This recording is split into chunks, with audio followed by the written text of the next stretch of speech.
Let's talk to former advisor to the Clinton and Bush administrations, Steve Gill. And a very good morning to you, Steve. Yeah, good morning, guys. This war of words is going to get pretty nasty, isn't it, between Trump and Harris? Yeah, and I think the big problem for Kamala Harris is her words that are being put out. She's now announcing today that she is opposed or supporting fracking, which is the way you generate more oil and gas, as she looks at the poll numbers in Pennsylvania, some other states where oil and gas generation is important. But she's on the record saying the opposite a few years ago. She's now having to backfill the fact that she was put in charge of our illegal immigration issue at the border. They're now trying to deny she was put in charge of that. They're having to backtrack her words before we even get to the war of words between her and Donald Trump. Yeah, I'll tell you what, though, it's not helpful, is it, with Donald Trump saying things like, if I don't lose, it'll be World War III. I mean, heck, if that isn't reminiscent of what we saw 4 years ago, I don't know what is. Trying to sort of say, it feels like he's rallying the army.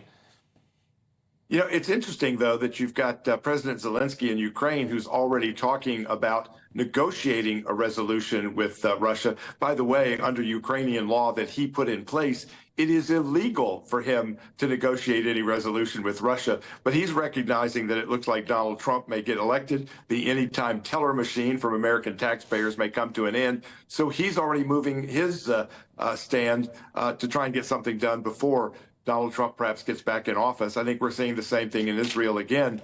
Kamala Harris met for a brief 14 seconds, I think, for a photo op with Benjamin Netanyahu, and then basically went out and condemned Israel and their actions. Still hasn't condemned the violent actions of the pro-Palestinian anti-Semitic protesters in Washington who were burning American flags, defacing memorials.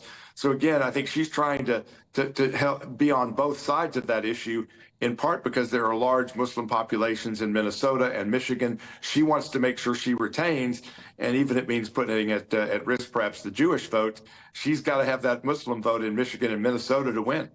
What do you think of her performance so far? It's been a tough call for her, having to step into Biden's shoes almost. But is she making her mark? Could she do it? Could she beat Trump? I think it's very difficult because she's got to brand herself, or in some cases rebrand herself, in just 100 or so days until the election. You know, the image that people have of her with her laughter, with her cackling, the hands gestures that she makes when she speaks, the word salads that she engages in, and the fact that she was working closely with Joe Biden.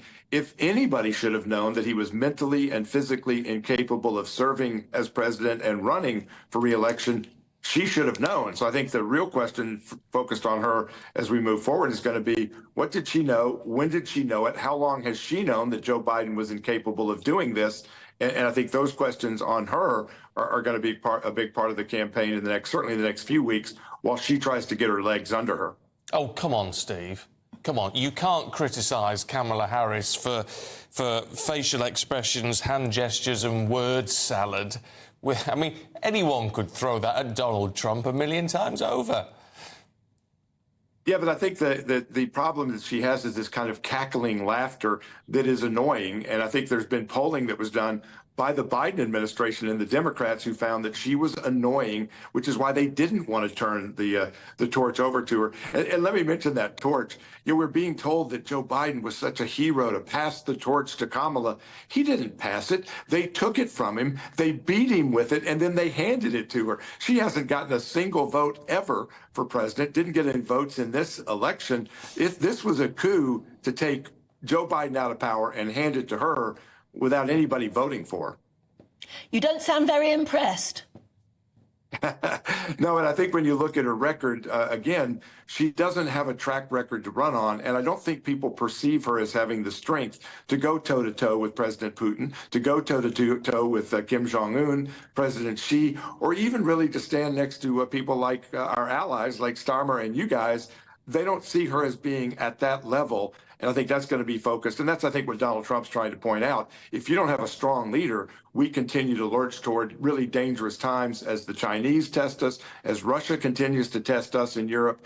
These are dangerous times, and you have to have somebody that conveys strength in the White House, and I don't think she does.